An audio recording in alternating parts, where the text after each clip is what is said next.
भारत लाया गया गैंगस्टर अनमोल बिश्नोई। भारत आते ही एनआईए की गिरफ्त में अनमोल बिश्नोई है। 11 दिन की एनआईए हिरासत में है गैंगस्टर अनमोल।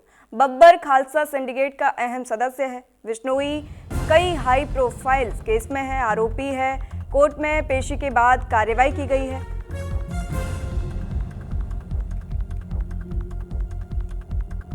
ग्यारह दिन की एनआईए हिरासत में गैंगस्टर अनमोल को लिया गया है। बता दें आपको,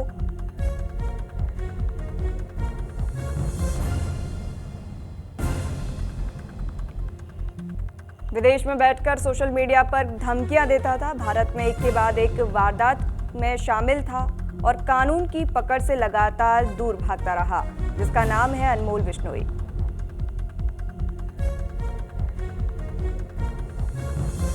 अनमोल बिश्नोई को अमेरिका से भारत डिपोर्ट किया गया है। एनसीपी नेता बाबा सिद्दीकी की हत्या के मुख्य साजिशकर्ता अनमोल को आईजीआई एयरपोर्ट पर एनआईए और दिल्ली पुलिस ने हिरासत में लिया था। जेल से बाहर आने के बाद वह फर्जी पासपोर्ट से विदेश भाग गया था।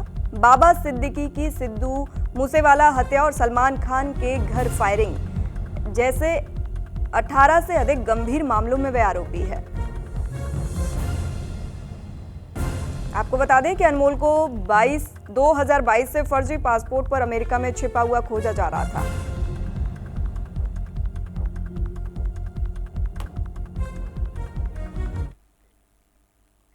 तमाम जानकारी के साथ हमारे सहयोगी अली शरर हमारे साथ जुड़े हुए हैं। आपसे जानेंगे, अनमोल बिश्नोई को एनआईए ने गिरफ्तार कर लिया है, क्या आगे की कार्रवाई की जाएगी?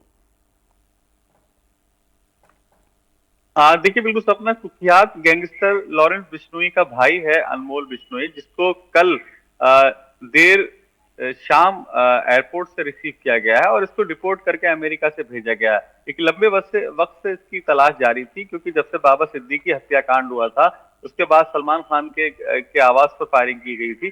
तब से इसका नाम चर्चाओं में था, क्योंकि अमेरिका में बैठकर की बब्बर खालसा के लिए काम कर रहा था और ये वो गैंगस्टर है जिसका ये महत्वपूर्ण एक सदस्य कहलाता है।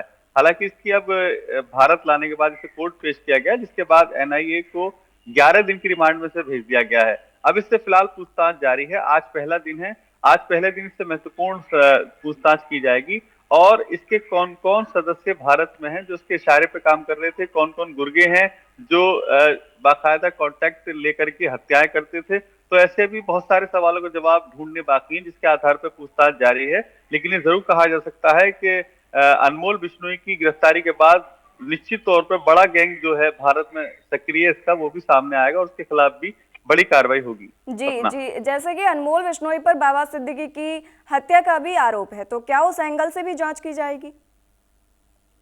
देखिए, बिल्कुल बाबा सिद्दीकी हत्याकांड के बाद से लगातार इसकी तलाश जारी थी और इसको अमेरिका से डिपोर्ट करा के भारत भेजा गया है, जबकि इसको एयरपोर्ट से एनआईए ने रिसीव कर लिया। अब इससे पूछताछ की जाएगी। फिलहाल एनआईए पूछताछ करेगी, उसके बाद दिल्ली पुलिस पूछताछ करेगी, फिर मुंबई पुलिस पूछताछ करेगी। ऐसे बहुत सारे मामले हैं देश के अलग अलग राज्यों के, जिससे फिलहाल पुलिस रिमांड पर लेकर पूछताछ करेगी। और सबसे बड़ी बात यह है कि ये भारत से बाहर रहकर के जो बाकायदा कॉन्टैक्ट लेकर के हत्याएं कराता था, वो कौन गुर्गे हैं इसके, कहाँ कहाँ छुपे हैं, दिल्ली में है, मुंबई में है, बिहार में है, उत्तर प्रदेश में, ये एक बड़ा सवाल है और ये चुनौती है पुलिस के लिए, जिसको फिलहाल पूरी करने के लिए इससे पूछताछ की जा रही है और उन्हें ढूंढ के निकालना है जो उसके इशारे पर हत्याएं करते हैं। जी, जैसा कि अनमोल के परिजन कह रहे हैं कि उसे लॉरेंस बिश्नोई के भाई होने की सजा मिल रही है, तो क्या लगता है, उसे भाई होने की सजा मिल रही है या फिर उस पर लगे आरोप सही हैं?